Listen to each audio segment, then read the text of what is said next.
Hello chess fans, this is Rick from Chess to Progress with number 54 in the series Viewers Games. As I always say, to progress at chess you will need to study tactics, study endgames, study the classics from the past and the present, and analyze your own games. That's what my chess trainer told me. And I have series on each of those 4 topics on the Chess to Progress channel. And as I said, this is number 54 in the Analyze Your Own Games series.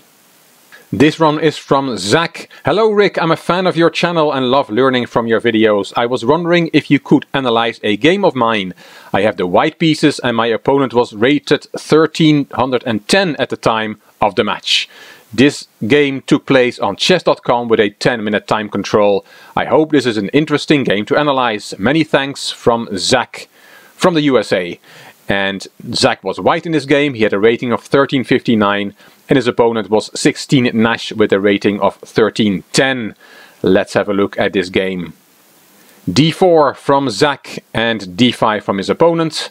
c4, and already on move 2 a surprise. Bishop e6 is a very unusual move. There's many moves black can play on the second move, and bishop e6 is a very rare one. Knight c3, and black took on c4, and now we see 1 point of bishop e6.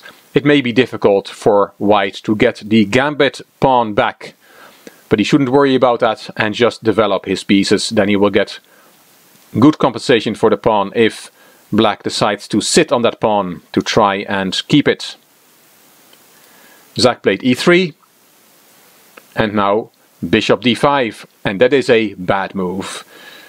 As I said in earlier videos, playing with the same piece in the opening is not good unless you're forced into it.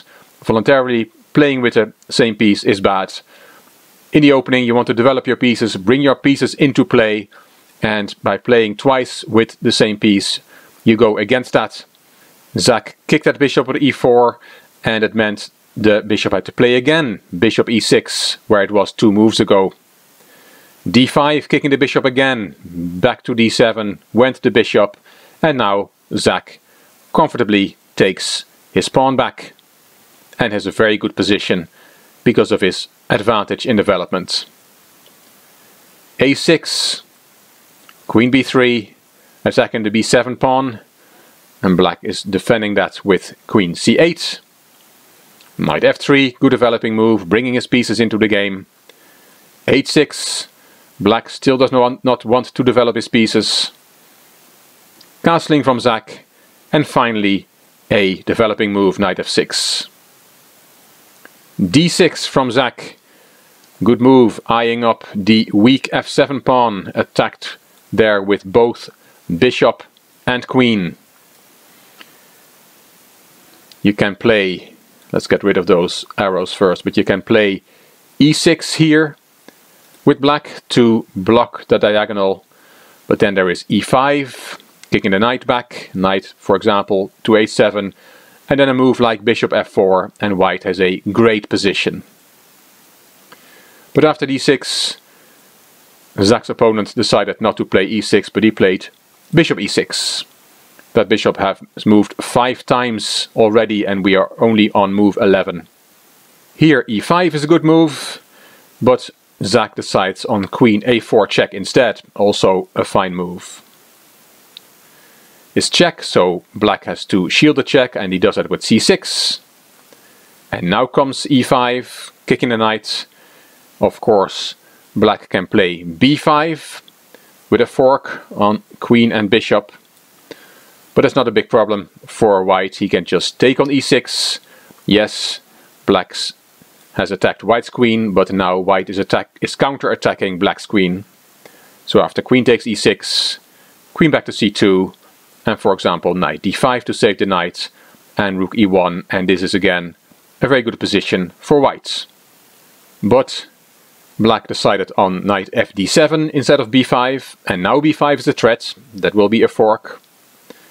So Zach takes on e6, f takes, and here the engine gives queen g4 as the best move, attacking the e6 pawn, and also with the idea of a check on g6 and White is cramping Black's position even further. Queen g4 was not played by Zach, he played bishop e3, also a good move, developing that bishop. Black took on d6, e takes d6, and bishop takes d6. Yes, Black has won a pawn, but there's no development at all. Just look at Black's pieces, especially the pieces there on the queen side, the rook and the knight. This knight doesn't have any squares to go to at all, and it will be very difficult for Black to untangle himself. But okay, he has an extra pawn. Rook ad1, again a very healthy move from Zach, putting that rook into the game and winning more time, because now the bishop is hanging and Black has to do something about that. Bishop went back to c7, rook fe1, bringing his last piece into the game. Very good, solid play from Zach. Black castled, he still has that queen side to develop, which will not be easy. And look at this move. Zach corks out a piece sacrifice to start a raging attack on the king. Bishop takes h6. Black accepted the sacrifice, and now queen g4 check. The black king has very little protection, and it's not easy to bring many pieces to the aid of the king because they're all stuck on the queen side. Here king h8 is the best move, and then white still has to prove that his attack is decisive. He can take on e6. Actually, we'll look at that variation in a minute. Let's first look at what happened in the game. In the game, Black went with the king to h7, and that allows white to finish the game straight away. Zach took on e6, knight f6, attacking the queen, but there is a mate in a few moves on the board. Rook e7 check, and here Black resigned. If he goes to h8, then queen g7 is checkmate. But let's go back. After queen g4 check, if the king had gone to h8, then you can also take on e6, and then Black can also play knight f6. But now rook e7 would be a blunder because it's not check, and Black can just take white's queen.